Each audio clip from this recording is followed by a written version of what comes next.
political ignominy. It's making no sense. I do not understand why politicians should get to the point of attempting to take the life of another. That also, because Nigerians, I think we must be careful. We would also want to now say, even in the almighty US, that is happening. So what they're now saying, that we should always learn from the good things and not from the bad things. So the political, the political practitioners, let me call them that now, because many people you find in Nigeria now, they have no other job but politics. That's the only thing they base their life upon. They will tell you that if that is happening, then you take it easy on us. I don't understand why you should excuse irresponsibility, why you should excuse political malfeasance, all in the fact that it happened in a civilized world. That's to tell you that civilization does not end at the point, it continues. It's a journey. It's a journey. So it's sad, very, very condemnable. Okay, you check that in the Vanguard newspaper. That does it from the Vanguard this morning. Let's move to the This Day newspaper. This Day newspaper has this story. Tinubu hails Nduka Obagbenen at 65, says he has demonstrated passion for human development. Sanwo-Olu, Abiodun, Kalu, Oyejocha, others salute This Day Arise News Chair.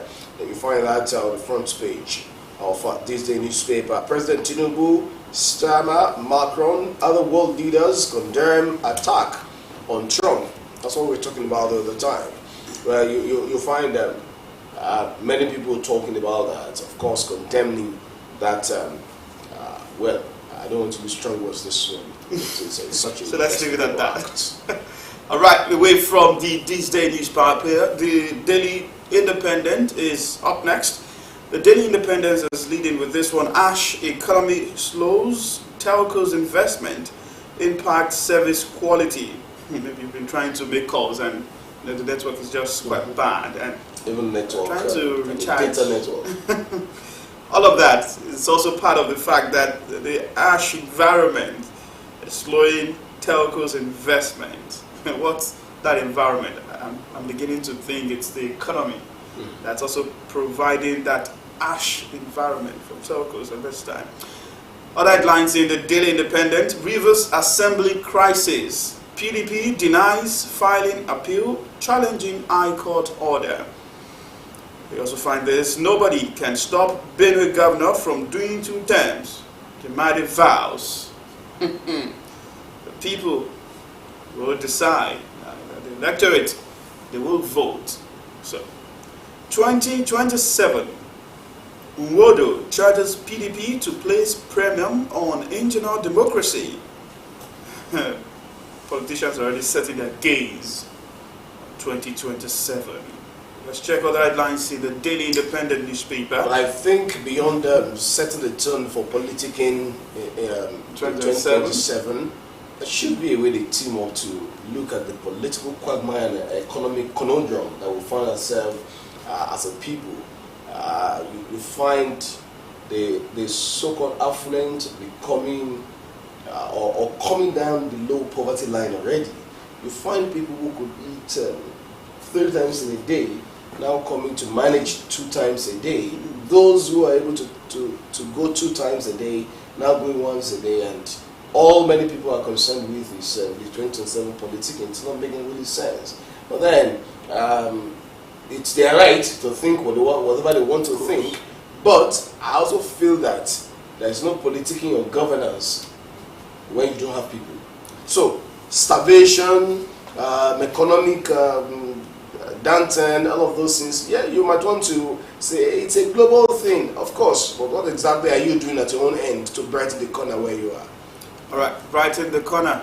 That's the message. Let's check other headlines in the Daily Independent for today. In this part of the country, the last Saturday is synonymous with Environmental Day, Environmental Sanitation Day. But Lagos is thinking about something. Why Lagos may reinstate monthly environmental sanitation by Sanwo-Olu. That's coming from the governor himself.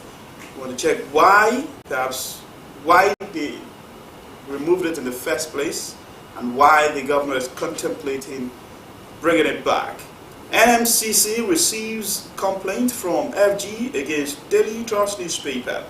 You also find court orders ministry to disclose details of pacts between FG, X. Right. We check some other ones in the Daily Independent. Kano's release will separate genuine agitators from criminals. RP lawmakers tell Tinubu. We find that story also in the Daily Independent, but I'm tempted to take this story also because the picture is at the front page of the Daily Independent, even though it is sporty. And that's about the Spanish national team winning the Euro 2024. And you see the captain of the side, Alvaro Morata, lifting the trophy. Interesting encounter it was yesterday night. Sunday, that's it from the Daily Independent. All right, then let's move to the Leadership newspaper of this morning. On the front page of Leadership newspaper, you have this story leading stakeholders prefer stiffer penalties for drug abuse, trafficking. All right, I think that's the way to go. You'll find every Sunday the NDLEA coming up to tell you that this person has been nabbed.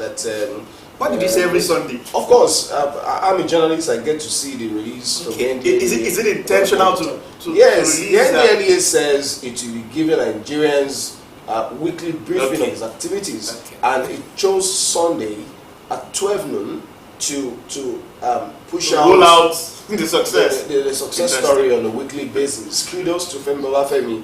He is always on top of that game, making sure that the people know what exactly is going on in the war against drug abuse and trafficking in Nigeria.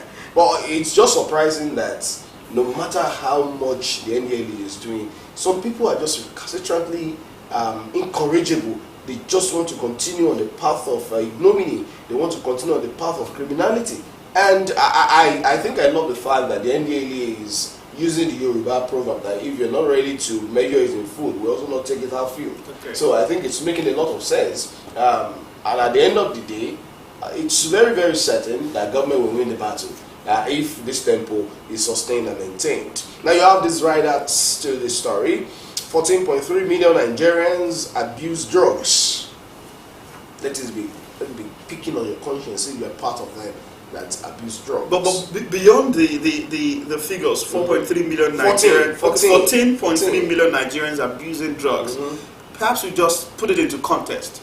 That person might just be your brother, might be your sister, might be you, might be your parents. So it appears some of these figures, there's also a need for us to bring them closer home. Could be the next person, and of course, you don't underestimate the power that you can also have in ensuring that they retrace their step from that drug abuse. So you're highlighting the fact that the war against drug abuse and trafficking is not solely the responsibility of NDLEA. Definitely. You and I have a lot to do in ensuring success of the war against drug abuse and trafficking.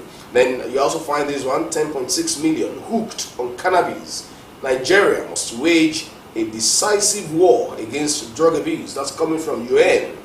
NDLEA seizes 7.6 million kilograms of illicit substances. You find that details on page 4 of the Leadership newspaper of this morning. Banks boast economic growth as private sector credit soars by 30 trillion naira. Okay, you find that there. Editors, media executives hold colloquium for Olatunji Dare at 80. Congratulations, are in order there. Biden orders independent review of Trump shooting. That's on page 7 of the Leadership newspaper of this morning. Let's come back to Nigeria where we find some stories there. NNPC stake in our refinery is 7.2%. That's coming from Dangote. Twitter ban. Court orders FG to disclose agreement with X. Okay.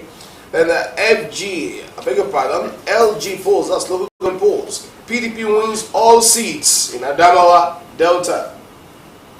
That's the tale you find in the local government elections in Nigeria. One party winning all in all of that. Let's hope that there will be a change in experience, especially with the Supreme Court verdict. Maybe that will have its ripple effect on local government elections. Just maybe. let's keep our fingers crossed. That does it there.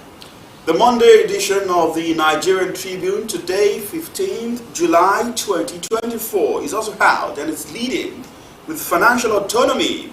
Panic in states as 437 local governments risk zero allocation this month.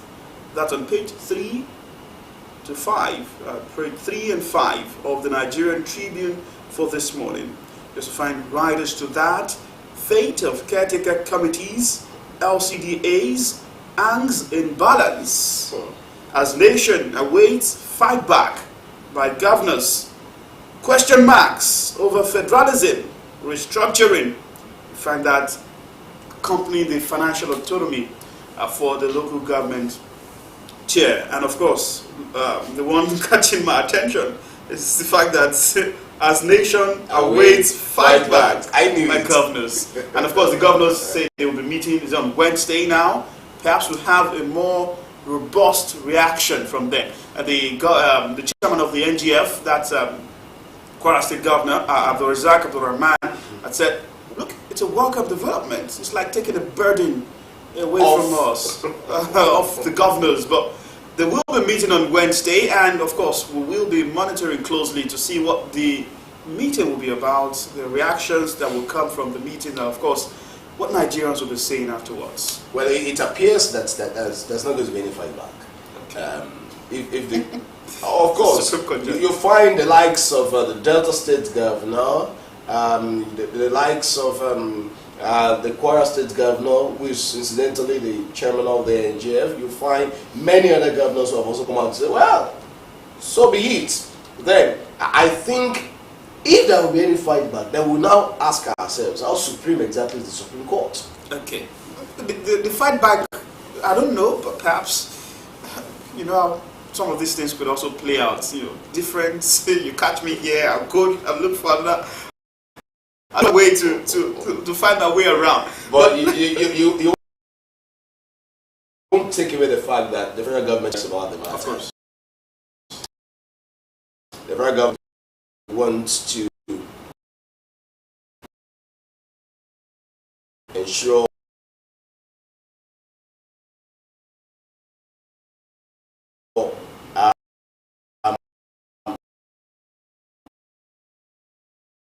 that, for instance, in this agrarian, I know we talk about this, it's very ridiculous that, for instance, in the Southwest, agrarian arena, very many arable lands, yet just like farm. Okay, so we'll wait and see what the fight back will look like, and of course, what will happen in the days ahead. Even though I've also read commentaries. Fight back, don't fight. Okay, yeah. I've also seen read commentary that talks about perhaps the reason why the federal government has also gone that route is to, in a way, bring that power centrally when you find the federal government really calling the shot even at the grassroots level. But those are conversations that will continue to unfold in the days ahead. Let's check more headlines in the Nigerian Tribune for this morning. Importers lose 284 billion naira to cargo sampling at Lagos ports in 5 years. Accused NAFDAC SON of frequent sampling collection. Why we don't return samples? That's a reaction from the Standard Organization of Nigeria and NAFDAC. We also find more headlines in the Nigerian Tribune for today. Tinubu world leaders react as Trump survives assassination attack at campaign rally. 3 trapped, 2 rescued as building collapses in Osrc. That's on page 26. AFDB President Adesina faults FG's approval of duty-free food imports, says policy is depressing. Reopening borders will stabilize food prices. That's according to experts. And of course, the man governing the CBN. Naira remains subdued despite CBN's injection of $122.67 million, $35.18 billion in reserves accretion. You find the picture of the CBN governor accompanying that particular headline. Most states not viable. We don't need more. That's according to Agbakoba. most states not viable. So those who are bringing up the conversation around state creation, Barack Obama here, and they say, look, perhaps we shouldn't bite more than we can really chew. Oba, you find this one, Ayim, Oba, dump PDP for APC in Ebonyi. You find more in the Nigerian Tribune for today. Let's check the Guardian newspaper. The Guardian newspaper of Monday, July 15, 2024 is next. And you find this story leading. Supreme Court judgment. 21 states race to hold elections as 489 LGAs face zero FAC allocations. That's on page 6 of the Guardian newspaper of this morning. You find the picture of, well, I don't know why. But this is where this is coming. But then, just look at the face of 3 people there. President Tinubu, you find the Senate President, and of course, the Attorney General, splashed there.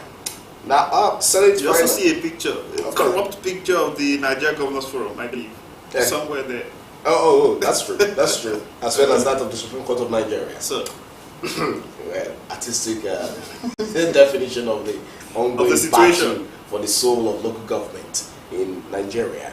Senate finalizes a bill that cedes control of land with gold reserves to FG. That's on page 3. Okay. I just hope that that won't also be contradicting the agitation for resource control by states across the country.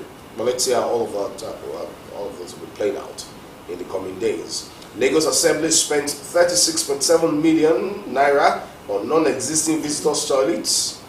Budgets additional 50 million naira. Well, let the EFCC read that. I'm not sure I want to read details of the story.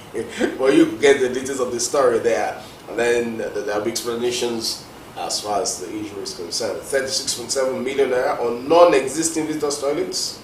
Okay. Protests, low turnout, thrill Delta Council election. That's on page 9 of the Guardian newspaper. An interesting one here on page 26. Zahid, are you ready? EFCC silent as Better Edu allegedly stages comeback. What's happening in that ministry still? There's no substantive minister yet. And of course, you begin to wonder the suspension of all of the programs that the president mentioned in that ministry that were held for probe. How far has that gone at this time? And of course, what are some of the discoveries? It's not time for criminal silence from the EFCC. Let's see what this comeback will be. One group is fighting back. Better ideas also staging a comeback. Great. All right, let's check quickly to take a look at sports. Yes, the Punch Sports Extra is here. And of course, deservedly, you find the La Rojas in the front page of the Punch Sport Extra. The winning team, Spain 2, England 1. And something is coming to my head. It's not coming home yet. It's not coming home yet. You find final outbreak. 3 Lions, 58-year wait for first major men's trophy continues. And you begin to wonder, this is also a country where when you trace the history of football, you also find them in a critical place. But 8 years on, yet to win a major trophy. Talking about the men's national team. You also find other headlines quickly. Osimhen impresses Conte amid exit talks. Chelsea planned Watkins Gallagher swap deal. Of course, you check more right there. Paris Olympics women's 4x100 meter, Nigeria's strongest relay team. More stories from the world of sport for you in the Punch Sport Extra and others this morning. That's the size of the newspaper review for this morning. We'll take a break. When we come back, we'll delve into something also quite critical. Please stay.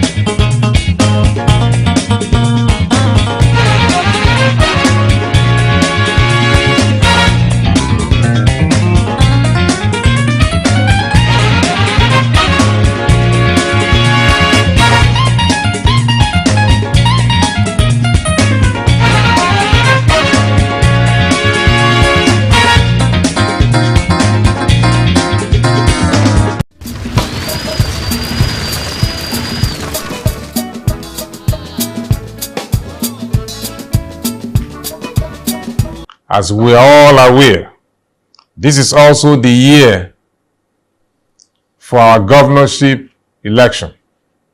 Expectedly, political activities will gain prominence as we march towards the election.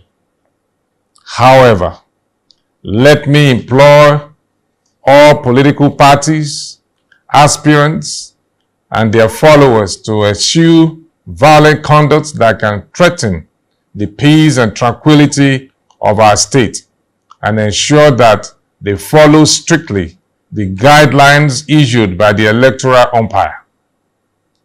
The election should be a contest of ideas and choices and not an opportunity to settle political scores or an excuse for calumny.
Ṣe tiẹ̀ lẹ́jú bá jà o. Èràbé má bá jà o, má bá bínú.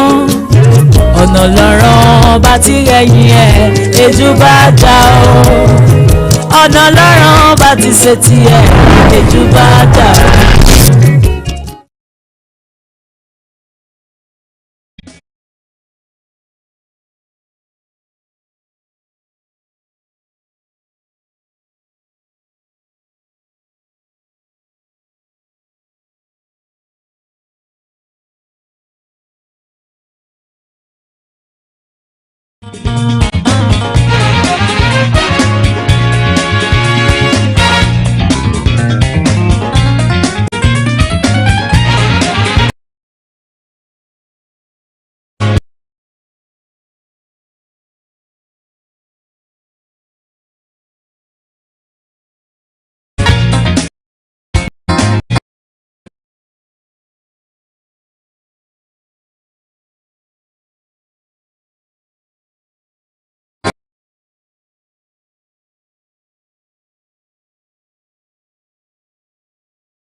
Since 1999, 157 women have been elected into the 469-member National Assembly, with 38 being senators and 119 members of the House of Representatives. And when you compare this figure with their male counterparts, that's about 2,657.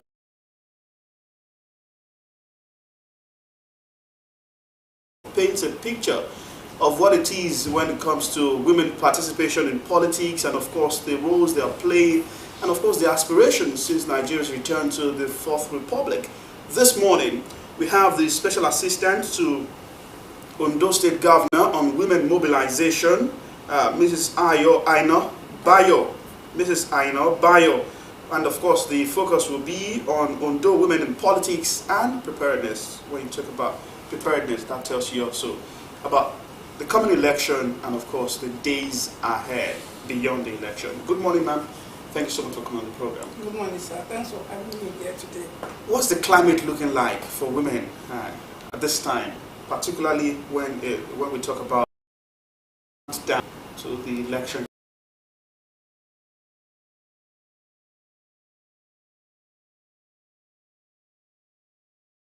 Like you said, my mandate is to mobilize women for the upcoming election. If you look at the political circle now, you can see that the awareness is increasing for women to participate more in the political process in the states.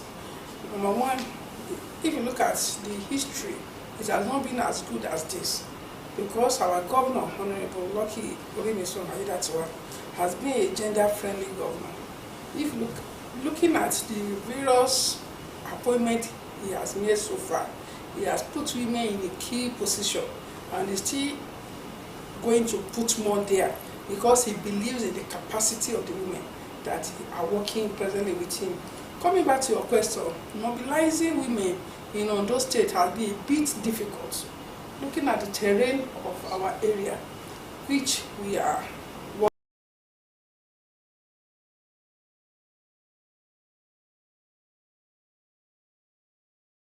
terrain. If you want to start, for example, let me start from the south now. We will move as far as Obina, Benefa, Ilepete. These are the riverine side, going to Eseudo, Ijo, Igbobini, mobilize them out to come and support the candidate, the man that we believe that can do it, the man that can take us to the promised land. He has started it and he will continue to do it. So we want to mobilize them. We are not looking at the central area, that is the Ondo central axis. And going back to the north senatorial, we are starting it from Ikun, Akoko, Arigidi, Ogbagi, all the Akoko side, all the four local governments in Akoko coming down to Osrc or War, all these axes. If you look at Ondo State very well, in Odigbo alone, I'm talking about Odigbo local government, we are sharing border with 2 states. We share border with Ogun State, we are sharing border with Edo.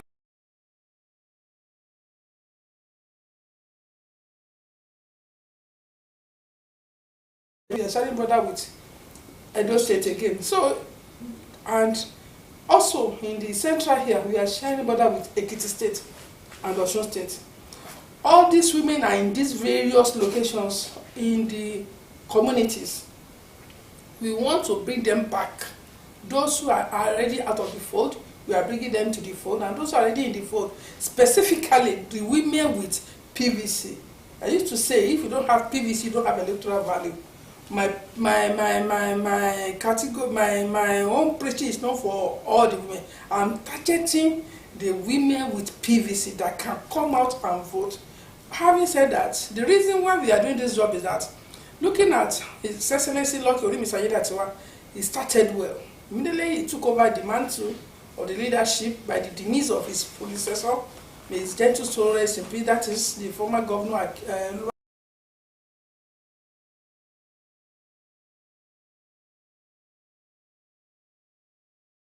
He started it by mobilizing contractor going back to work to complete the work they have started with his predecessor.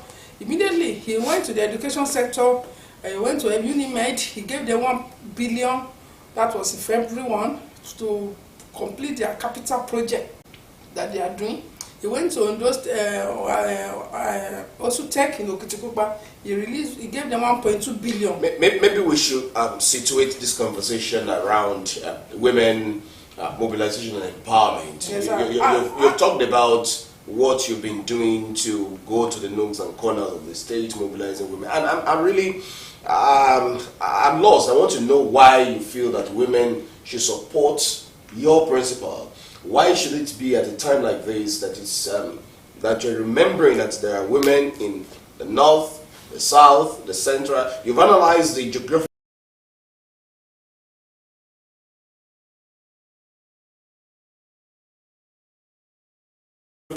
the population of Ondo State. This morning, I found out that from the Bureau of Statistics, we are about 5.3 million. And on the women, the female is 49.6%. So that means the both men are equal, apart. They are very close to each other. And women, by our nature, when we are going out to vote, we come out with our children, we come out with our husband, we bring our families, our neighbors, so that they can come out and vote. It's not that we are just gathering women now. The women has been participating in politically in Ondo State. But what we want to do is that we want to bring in more women to join the participation, especially the rural-based women who have not been privileged to be, their voice to be heard. I presented a paper on Saturday, and I was saying that these are the factors militating against women.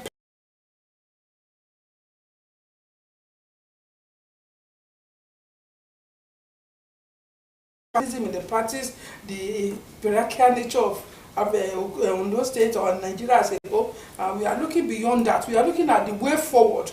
And one of the way forward we are talking about is that the political party should make the form free for women, they should make it friendly, and so on and so forth. So what we are saying is that women must come out together as a force so that we can have a voice in this coming election. Mrs. Vara, beyond having a voice in that election, I'd like to know why the focus is on women at a point in time like this. Just if women feel, okay, they want to support your candidate, what becomes of them at the end of the day? Thank you, sir. During electionary campaigns, you find politicians getting to the nooks and corners, the places where there are no roads, the places where there are no amenities, you still find a way of getting to meet the people at the grassroots.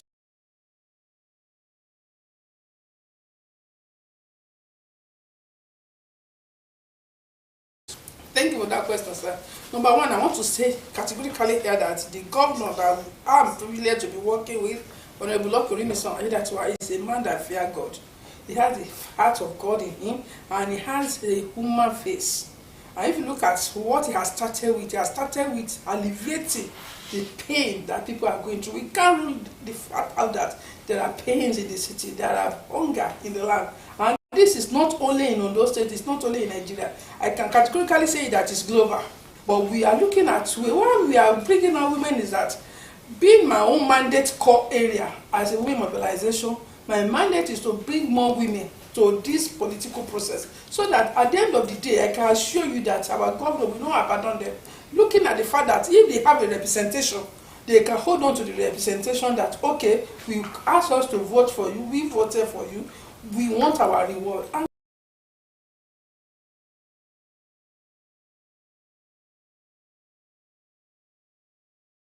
he will hear to their voice and hit out to there's nothing we bring before his table that concern women matter. He will always answer us. His mother is a woman, and that's why he has children that are female too. He has a lot of passion for women, and I know that he must surely answer to the core of the women. And that's November 16th. Just a moment. You did say the other time that your concern is basically with women with PVC. So those who have no PVC are not useful to you as far as this mobilization is concerned, looking at what could be their needs too. So is it just about PVC or about looking at development and empowerment of women in the general sense? Thank you so much for that question, sir. That is why we have the Ministry of Women Affairs.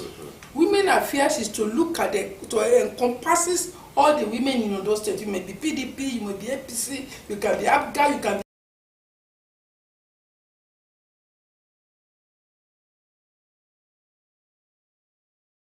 take care of the women fold. But my mandate as a mobilizer is to mobilize APC women that has their PVC that is ready to vote for Mr. Governor come November 16th. That is where the difference is. But in terms of taking care of the women as a whole, why not is the role of the Mr. Governor? Mr. Governor is not a governor of PDP, APC alone. It's a governor of is the executive governor of Ondo State that take care of all the needs. The role will get Anna from Obile from Alagbaka down here. Both PDP, APC, PDP is applying the same road. We cannot say, okay, because you are not voting for us, you are not going to do your road. That's what we are saying. The Women Affairs Ministry headed by Honorable Commissioner Lola Fagbemi, is to take care of all the women in Ondo State. And if you look at it recently, Mr. Governor appointed the special advisor in that ministry again, so that it makes the job easier for her. So we are bringing all women under the ministry, but what we are saying categorically now,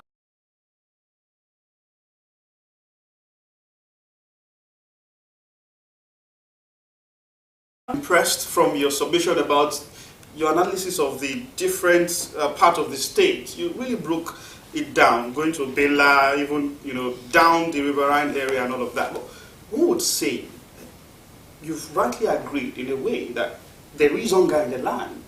And when it comes to mobilization, there are also things that people want to hear, which perhaps I know that you're also telling them. But what are they telling you in return?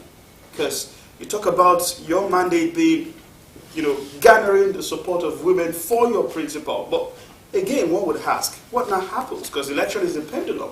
What happens beyond the election cycle for some of these women who you are mobilizing?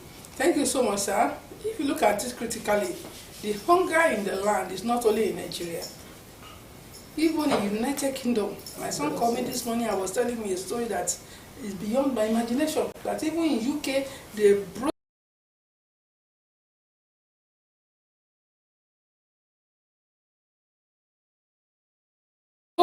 If you look at it now, they have opened the window for 180 days to to reduce the taxes and to allow maize grains to come into Nigeria, at least to alleviate the pains of the people. Everybody realistically, we know that there is hunger in the land. But what is the role of the government? Recently, about 2 weeks ago, the Mr. Governor shared a palliative, and this thing has gone beyond Akure, Aziz, or Central area. Every local government will be giving, and they are distributed it. At least this one will help them to at least have something to eat before we started doing our long-term solution to this problem. And like you said, after election, what next? After election, which I believe that my principal is going to win by the special grace of God, all the women, we have their data. What is lacking behind all along is there is no database for this.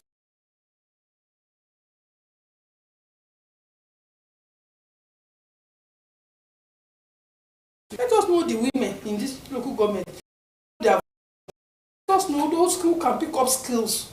Because our governor is a man that believes in the human capacity development, and let us see how we can develop them. It's not all of them that can come to Akure to come and work. Some can stay in the riverine area. What is their need? Okay, they need a fish net, they need where to burn their fish, where to roast their fish. We can provide the need for them.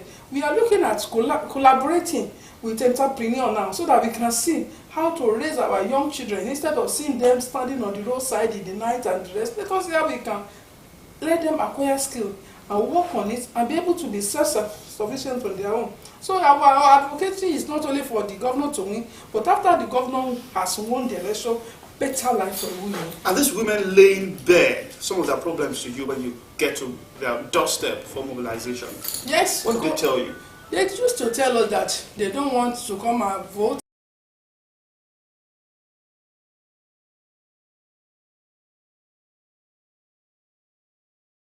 And we are assuring them that this Mr. Governor we are working for, we surely look critically into them. Because what we are doing now, we are doing door to door.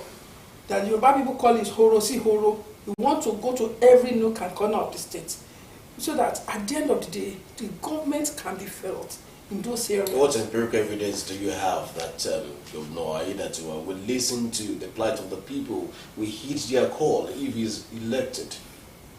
What is what? What evidence do you have to say that yes? What do you think? So I've said it in the time we started this interview. That His Excellency last time you said something, I just want to give us one case that okay, this isn't a lot of the people. Is there any like that that could be an evidence to the people that yes, he will listen to us if he yes. When we went for the graduation ceremony at Unimed, we were there to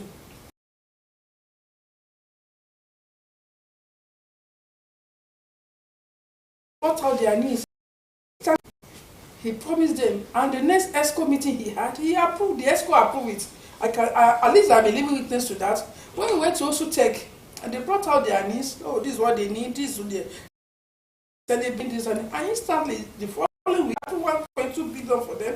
These are there. And when he resumed office, they were talking about 2012 retirees that have not been paid. He asked them to bring out their files. Less than 2 weeks of resuming in the office, he paid the first set, 1 billion, and just last week, Tuesday, at Alabaka here, he has paid the second batch, about 1 billion has been released to them. All those who were there, they were all video based. Look, you can check it up.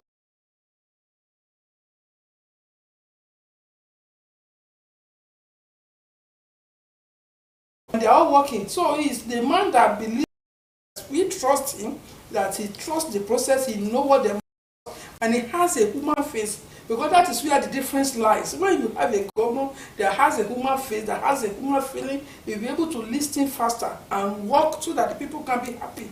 All right, perhaps to take this conversation, away from what you're really doing to project for what is likely to also happen in the future, I would like to ask, are you bothered? Because it's safe to say you pass for an advocate for the women.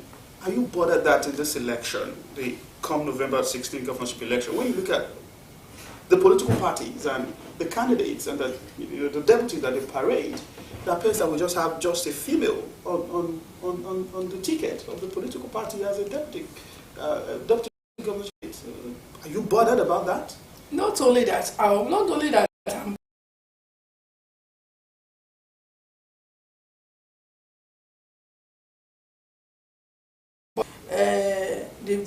Rwanda is a good example. 2018, they have 18% female participation. As at today, they have 61% because the advocacy continues. If we continue in this trend, very soon, we will still have a governor in this state that's going to be a woman. We will get to that process. It's not only this election. Look at the National Assembly now. Out of 109 senators, we only have 3 women there.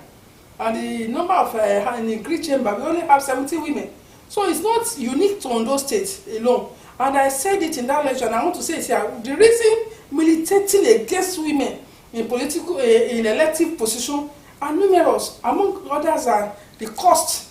The cost of taking form, the cost of the process is alarming. So the hooliganism involved, the killing. Look at what, even in America, we are talking about the mother of all democracy. Look at what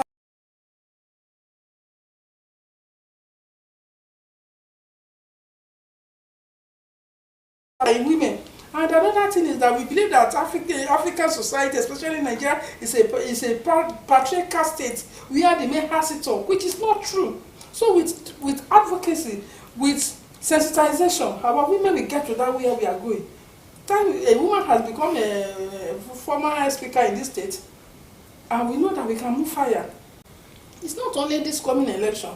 We know that this election, other elections are coming, and the sensitization and advocating will continue, and our women will be encouraged to come out. And I know you, by coming election, you will see a lot of women taking a lot of elective positions. I also know that some of those who are watching us at this time are hoping that, by virtue of what they will say, the vantage position that you had, you continue to champion the cause of the women. Thank you so much, Mrs. Ainobayo, for coming on the program. Thank you so much for having me, sir. Yeah, she is special assistant to the governor of Ondo State, Blocky Aida, to on women.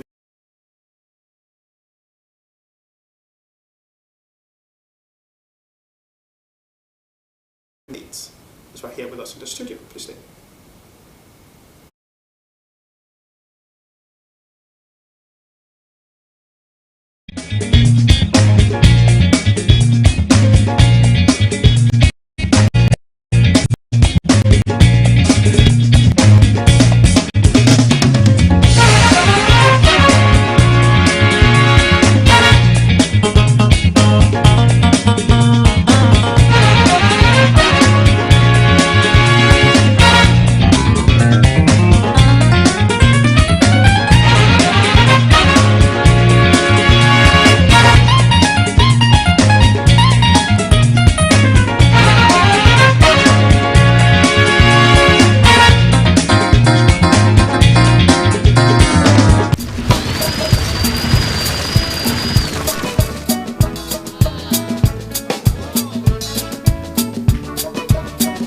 As we are all aware, this is also the year for our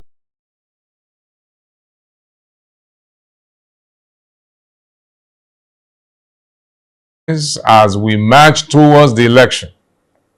However, let me implore all political parties, aspirants, and their followers to eschew violent conduct that can threaten the peace and tranquility of our state, and ensure that they follow strictly the guidelines issued by the electoral umpire. The election should be a contest of ideas and choices and not an opportunity to settle political scores or an excuse for calumny.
Thank you so much for rejoining us. It's 2 a.m. today, and we'll switch in gears in terms of the conversations. This time, we have the governorship candidate of the People's Redemption Party, Babatunde Francis Ali, joining us to talk on Ondo 2024 and, of course, the preparedness of his party for this election.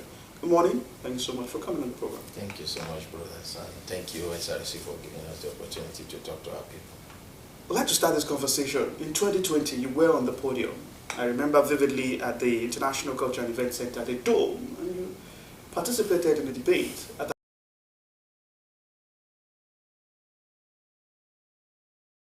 running, why are you running again? Thank you once again, People's Sunshine Home and Abroad. Good morning. In 2020, I was on the ballot. Most of what we were told then is it's not yet the turn of South. We consulted widely. People will say, no, it's the turn of North. Let us allow North to finish his term. Let us allow North to finish his term. So you are a very young man, you are very vibrant, you are clear-headed as to what you want to do.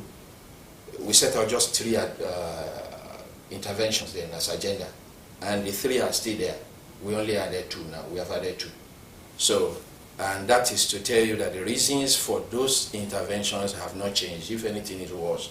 So this issue of South, and we realize it is a good thing. Although it's not written, but it has come to be understood that it will go. It's one of the things that happened there. And now it's the turn of the South. I'm from Odiaye Oktukpa local government in the southern part of Ondo State, and it is our turn. It sounds like an Emiloko sloganeering of a cliche.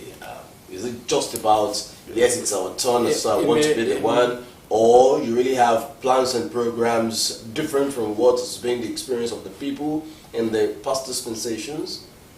Emiloko, I understood, was said by someone, and there is nothing really bad in making a statement. In our case, our campaign slogan is Majemi Mayejo, Majemi Mayejari. So there is really nothing wrong. Anybody can call anything, but what happens after? What drove that statement then? What has been our experience after then? And Emiloko, so what? It's not that. Like I said, we have 3 interventions in 2020. Now we have 5, and we will name them. It's human capital development. The 3rd is economic development. The 4th is infrastructural development, and the 5th is that we are to make tourism of everything, including governance. Let me tell you, my brother, whatsoever you cannot predict is not safe. And governance here, both here and Nigeria, is not predictable. It's not predictable. Just a few days ago, the Supreme Court had a ruling. We all praised it. Since 1978, PRP has believed in autonomy of the local government. In 2020, I said it, that I will give it. I don't care what they say at the national. But there is a way. But to have the Supreme Court come out now and he gave a judgment over that, fantastic, we all hail it. But if you go and look at the Constitution, I've been battling, I've been consulting for the past few days. What happens to Section 162, subsection 6? Has it been changed? Maybe you can't know everything. You are a human being. When was it amended? What was it amended to? Because how can the Supreme Court make the ruling on a portion of the Constitution? We should be predictable as a people, and you see it is a system that tells it. The immediate past speaker spoke about the godliness of His Excellency Mr. Loki Adedato. We are all, everybody here is a person of God. Go to all mountains, we are all praying. We are talking of programs that are predictable. Are you building a system? Are you building something that if you turn your back? There was a time in Ondo State we practically had no government. There was a time we even had the proxy in a young man. What have we become? If we have a working system, we won't have all these issues happening, my brother. And that is what we should work towards. Permit me to still talk about the sloganeering. If Emiloko sounds individualistic, Majemimaye is also individualistic, if you ask me. Very, very. You see, it's personal to the person that made that statement. What brought Majemimaye? You have these guys, education is not catered for. You have the youth on the street. Must you visit a university before you know what is wrong with them? No.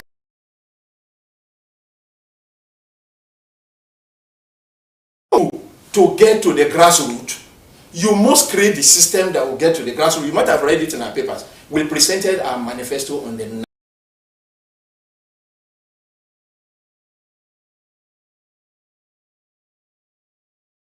manifesto that we will create nothing less than 200 CDAs in Ondo State at the world level by our study. See, we have perhaps to put it into context. Yes. CDA, you mean community development? Community development associations. So what are they to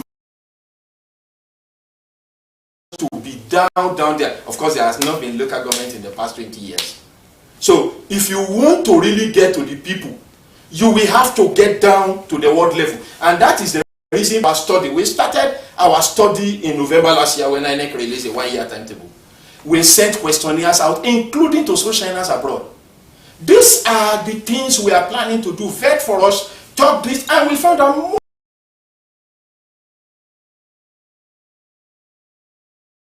They were talking about technical education we already had. They were talking about adult education we already have. Reinforced, in fact, one of the areas they reinforced us is the attention to old people. I was in China for my brother for a training. And I found out that their own old people are not just waiting to die. They are productive. How do you keep women ages 70 and above in a way that they live happy life, they contribute productively, and they are still alive? These CDAs will provide that. And we say only 5 people will work there. I do not need the House of Assembly to do it. You don't need to legislate this that will cause trouble between our and Akoko people. No, I have said it here, right here. When I was asked, how will you get money for that? I said, what is your governor using his security votes to do? If all the people that they know are the commissioners that stays with him in Akure, who is representing him down there? Must you go to the universities before you will know their trouble? We are talking about building a system that speaks down there. Some people, we consulted with some people and they told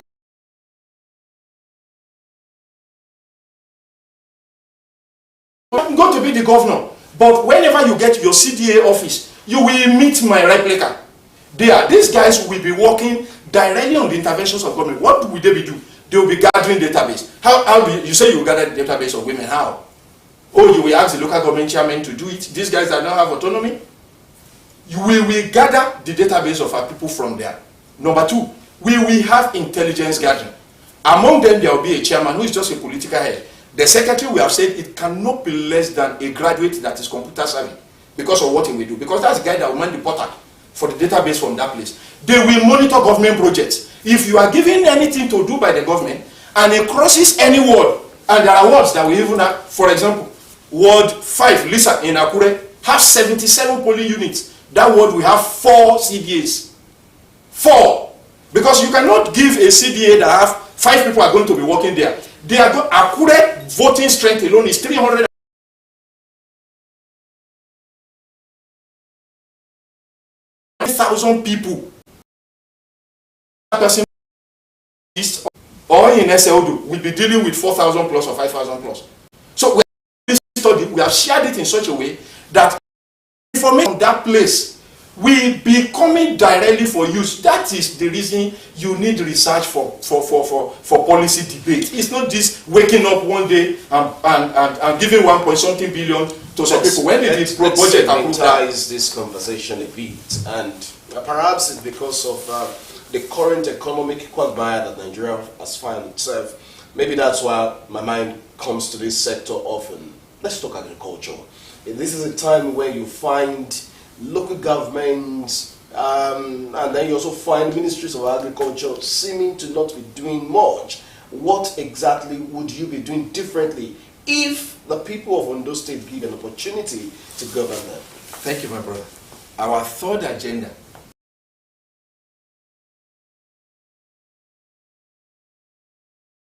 production has 3 layers: your primary, your secondary, and then you have the tertiary. The primary is converting the maize raw from the farm with other things into the secondary, rather. Is converting the product of the primary production like maize from the farm into custard with some other things. What will Ondo State be doing? You see this orire minikon, and once you can build a house or a car, you start to ask others to raise their hand to you like they used to do in some climes. No. We say we mainstream our people. Ondo State, if you are a poultry farmer for that matter, it's time to form poultry farmers cooperative society. We will mainstream our people into cooperative societies. When we were doing our consultation, I was on the way to Irele in February. And the whole of the expanse of the land to the right, that's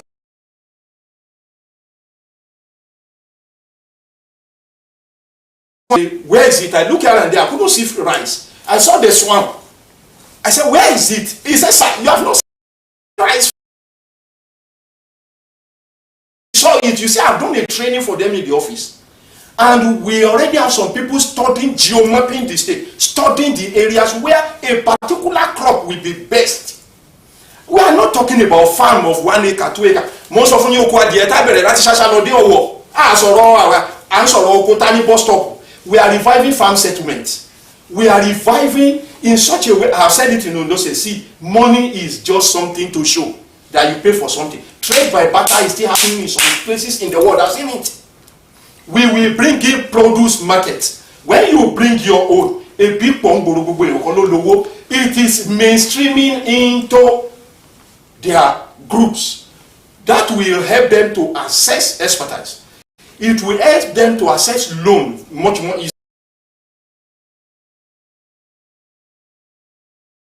Loan out, do they get the money to come back? What's the structure to help these people grow and the business prosper so that the government can get a return? It won't come. We have even said it. We will marry the research institution, which is the universities and the polytechnics, with the government, because so that you will be able to give these people what they need.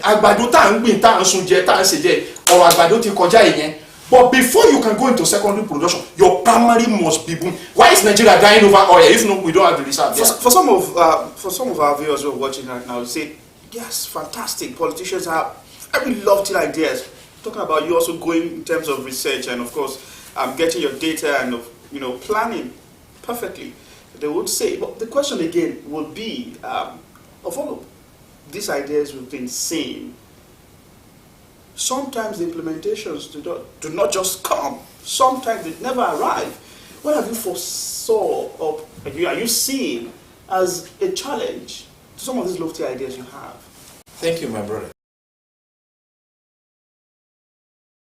Professionalism. It's in Nigeria a lawyer will go and head Ministry of Power and all that.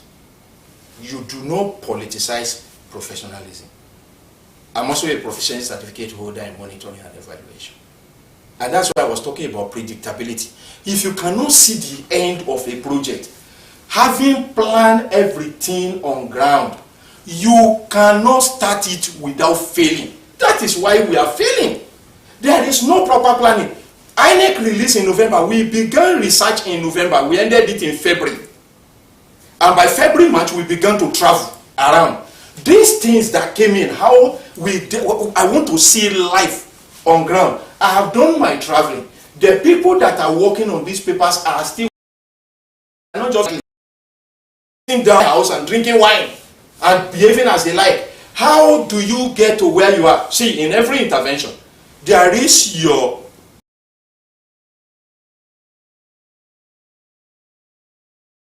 how did we get into hunger? How did we get into this bad governance? In 2020, just about 34% of Sunshiners, 1.8 million plus, voted. We have done our research. I have it empirically. And APC won with just 16.6%. Less than 1/6 of the voter strength of Ondo State in 2020. And you call that an election? The people did not vote. Despite the vote buying, despite the hooliganism and harassment, almost 750 people stayed away. Discounting of another like 300 to 400 people saying, okay, they have died, they have traveled out. Almost 700 people, 1,000, just left everything. Voter apathy is everywhere. Nigerians don't want to vote again. Why will you go and be voting and be suffering? When moving around, I have had people say to us, so what are you doing as a political party? Because I never will tell you, or perhaps stakeholders who are in the election space will tell you that political parties also have a responsibility in education about participating in the process. What are you doing differently in that regard? The proof is on ground. I guess we are about the only political party that advertised on radio during the voter registration process. I guess, and whoever did this should come. I don't have the record. We were the only one. Since February, we have not stopped. All the time APC aspirants were running around on those states, we were running with them. Until the man who was to contest against me stepped down and said, no, MP we don't contest. We pick who we feel is better. And I don't think I can match you in this. We will support ourselves. That's why I went into primary without opposition. There is a culture in PRP as to how we do our thing. We see, my brother, we are in trouble. That's why we are in real trouble. And if we go in this line, we have people sick. We saw people who are still sick, courtesy of the beating they receive from the primary of another political party. I mean, this is still a family. When you know, in Ondo State, we had Steboko Sela. It came in a particular year. Another dimension has entered into it now. These people are ready to, instead of help people, they are ready to import K and be flogging people not to vote. And unfortunately in Nigeria, once you have the majority vote and there may be about 1/4 in 1/2 of the local government, people claim you have won. How can 1/6 vote in an election, and we call that an election, and you say that person is going to truly represent the people? No wonder we had what we had in the last 7 years. What proves our view to substantiate your allegations? They are your views. They're not the views of Osrc. What proves our view to substantiate your allegations? My brother, thank you. One of the proofs that I will mention, and which the whole Nigeria is aware of, is the certified true copy of INEC report. You are a radio station. How sure? Do you obtain it personally? Hear this. A serving senator, I won't say more than this, brought it before the air. You're a journalist. A serving senator in the Federal Republic of Nigeria brought a report up, made claims, and went to court over it. He suddenly turned around and said, I have given the victory of the thing to Mr. President for his 100 days of celebration. Are we in the jungle? Well, Mr. Ali, I'm asking because is that not enough a proof? You are relying on a proof you did not have personally. Thank you. Ask him. Why did you is a certified true copy? Why did you not ask Senator Ibrahim? Just a moment. You say it's a certified true copy. Okay. And that's what I'm saying. Did you see that it's actually a certified true copy? Listen to me, my brother. It's just a yes or no. This is the problem we have in this country. You see, when you journalists will be asking belated questions. You made an allegation. Okay, let me say this. You must not just make allegations. Okay. That's why I need you to substantiate your allegations. Okay, now the allegation that I made as to people who were flogged in Ondo State, if you want that one, come to our office. Okay, leave Senator Jimo out of it. If you want the one in Ondo State that people were beating on the day of the election of APC, I will mention the name of the party now, come to our office. Now, let's leave this arena then. If you want evidence, let's concentrate. Leave Jimo Ibrahim. Let's concentrate. Let INEC deny. I am a political administrator, even at the national level. Just a moment. Let's concentrate on your aspiration. Most times you find politicians come out to speak glowingly, brilliantly, especially when they're in the opposition. I like to take you back to pre-2015. You find the likes of former Minister of Information and Culture, Lai Mohammed, who was the toast of many people, saying a whole lot, and what became of the administration eventually when they got to power. Should the people of Ondo State expect a paradigm shift?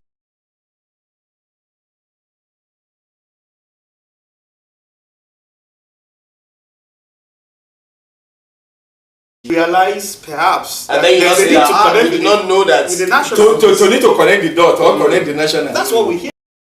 Brother, there is hiding behind finger. You just alluded directly or indirectly now to a disappointment that we had in the previous government or personality. This is what I kept telling our people since February. Please, whoever says we want to do this, like I'm saying now, please ask me how. I have told you how our governance will touch the grassroots. Ask me how. I have told you about the funding. Ask me how. Please don't let anybody. I consulted with the leadership of the community. I told them, SARS, I have consulted with the leadership of the Muslim.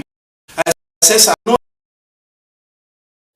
Yes, I will be happy if you support about the only thing among the three.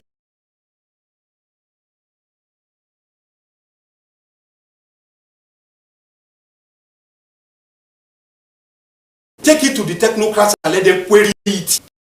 Bring it back. Ask him, how do you want to do? How do you achieve this? Achieve this? This problem you say you want to solve. What is the cause of the problem? So how do you want to achieve your victory? In this election, political party structure is the skeleton of the body of victory in election. It's not money. And as of today, by the special grace of God, you might not want to do advert. I can start to ask them, because I don't even know all of them. I only know few of the local government chairmen. My work is enormous. The people that are in, they can start to come in here. And funny enough, I will suggest, maybe if time permits, let there be room for people at home to be calling into this program.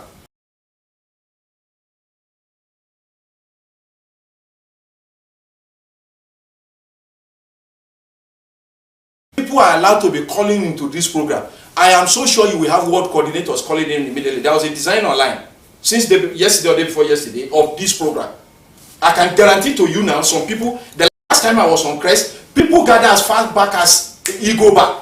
They gather around their radio. Some gather around their phone. They said, Excellency will be on air on social place. They were even calling people who were passing.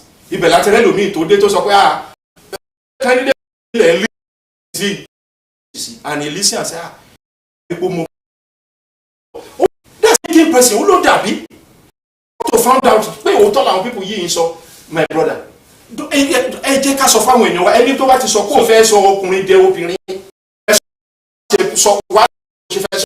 You have mechanism. We have it down there and you from this.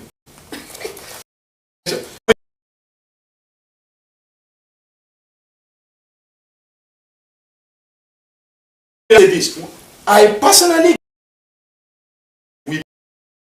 I couldn't do much throughout the whole day because of the way this old woman wept. 1,000 naira. And that also takes me. We don't was weeping like that. That takes me to the next question. The place heavy. That takes me to the next question. That's on the campaign financing, and of course, I've had the opportunity to speak with candidates in previous elections. They've also mentioned how enormous it is to get things done in terms of reaching out to the people, move around the state. Some are not even ever going to try it again when they look at the financial implication. How are you coping with that? It's all about planning, my brother. Project management requires planning. An electioneering project is one. How much are you spending for the project? INEC has its deadline. I mean, his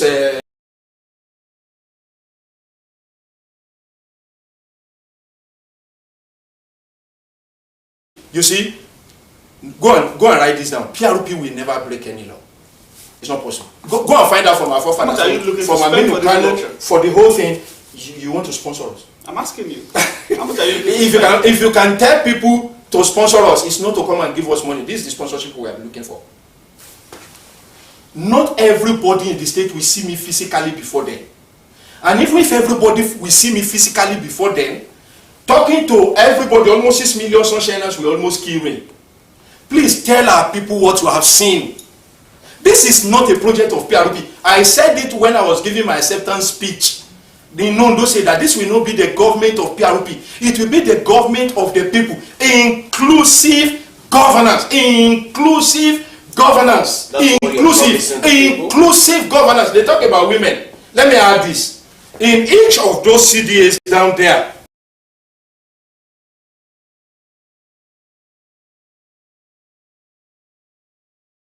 we will take the record this time around. It's not the one that when our kids wants to enter into primary school, they are now running to local government to go and have the record of what they do. Their birth certificate, they don't have it. We don't even know exactly how many human beings we have around us.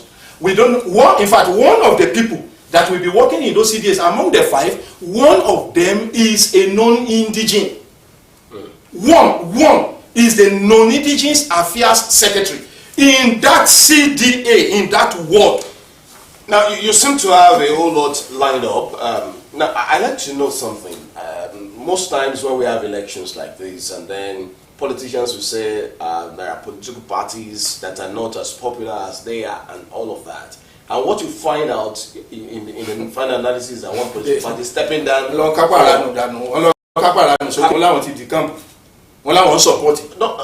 a moment. I want to help you. Just a moment. Just a moment. Yeah. Just a moment. Would you be